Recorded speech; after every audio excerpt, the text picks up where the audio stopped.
Hey guys, we are at Sage Escape Rooms in Pennsylvania, and they do have a lot for parking, and if you wanted to, you can also do a street parking. It's a 2-hour parking on the side.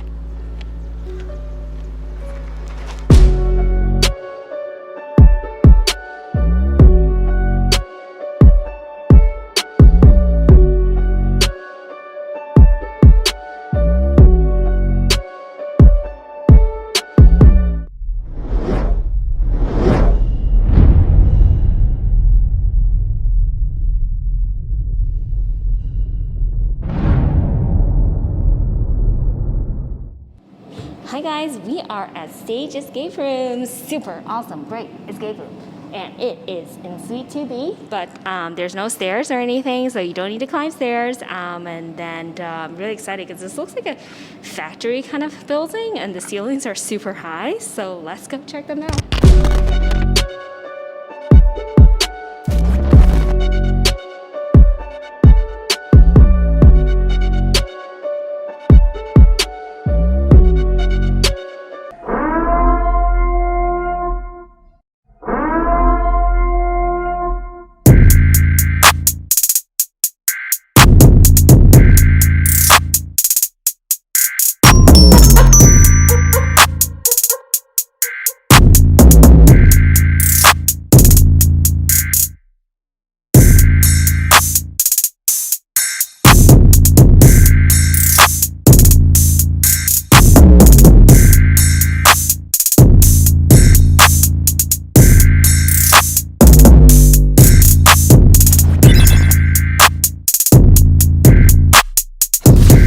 What's up, everybody? Brandon from ESCAPETHEROOMers here at Sage Escape Rooms.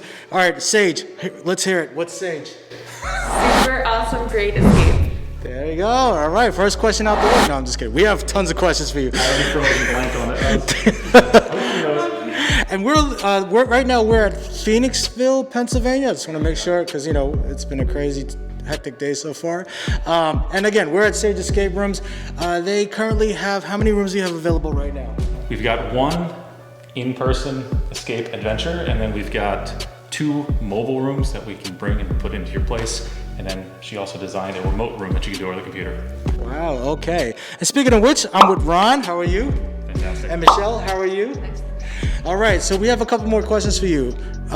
In terms of the game that we're about to play, would you say it's for a beginner? What level would you say it's for? Definitely an expert.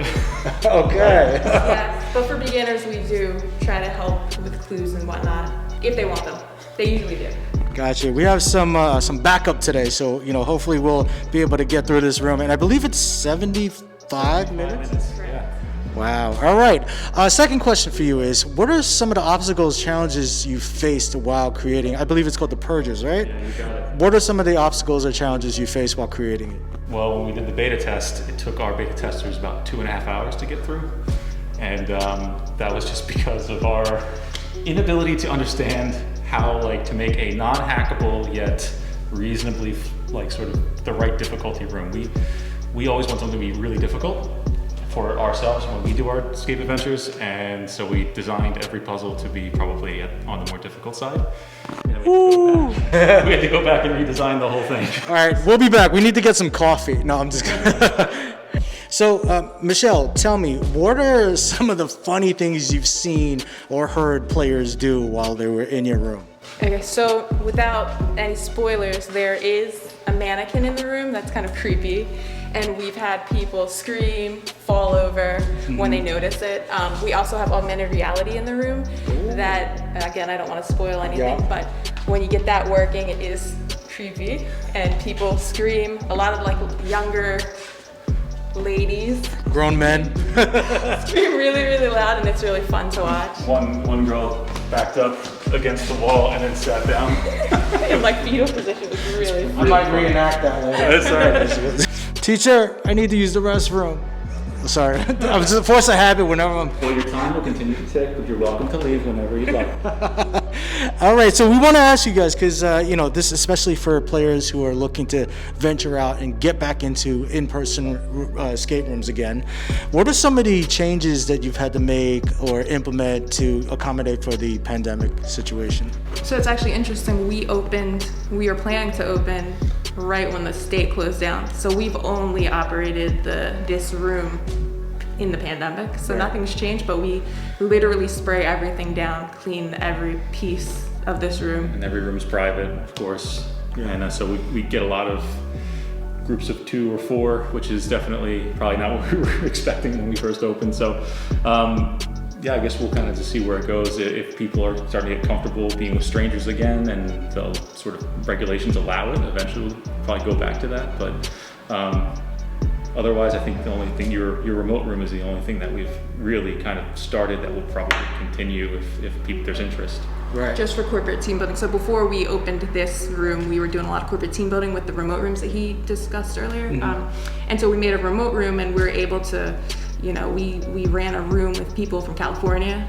We've run actually an international team that had people in London and people in PA. So we'll continue to do that after the pandemic, just because it gives us the opportunity to serve people all over the place. Right, and then I guess it allows people overseas to be able to, try your games and get an idea of what type of puzzles you create for them as well. Yeah. So our final question is for you. It sounds like you play escape rooms, right? 1 or 2, or 200. What was one that was memorable for you, like that stood out for you? It doesn't have to be a favorite. That could take a while. We have to do a pros and cons list. What is one that stood out for you? You can each give one that you want to give a shout out. You go first. All right, I'll do the first one that we stumbled into that I was like, wow, this is amazing, and it's a local one, Expedition Escape. Shout out to them, yeah. Yeah, so they have the Lucky Dice Diner, and just the decor in that room was unbelievable. Every puzzle was fun, and I was kind of looking, I was like, oh my gosh, we are not going to compete with this. This is incredible. I love this so much. Around the whole time, just the whole time you're having Yeah, fun. and I was just really, that was my, for a while, that was my #1 favorite that I had done. Wow, okay. And you have the same answer or a different one? It would be the same answer, but I don't want to copy him. So we did the 13th hour in North Jersey, and it's like being in a movie or like a dream. Like, it's insane. I recommend going there. It's a little bit of a hike from here, and we did it. We did all, what was it, 5 all the rooms in one day. Yeah, it's like... Which one stood out? We played all of them. The big mansion one. The main room, I think it's called. The great room. The great room. I think it's called. Great room or Grand Parlor? Grand Parlor is the one... Multi-level. With the paintings. Grand Parlor. Yeah, that was it's the like one. being in a movie, right? Like a horror movie. And we did it with 2 so people, fun. and we were just like running the whole time. Yeah, it was amazing. Yeah. Well, thank you so much for that. I'm sure they'll really appreciate that. And we'll let them know as well, because we have we're pretty good friends with them as well.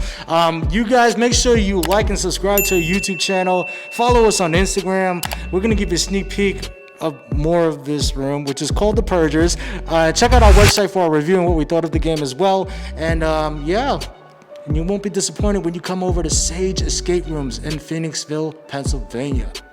Peace. Good luck. Yeah, InvAsian. Yeah. Oh, let's go. Locked in, 60 minutes to escape. Think before you move, there's no room for mistakes. You got what it takes.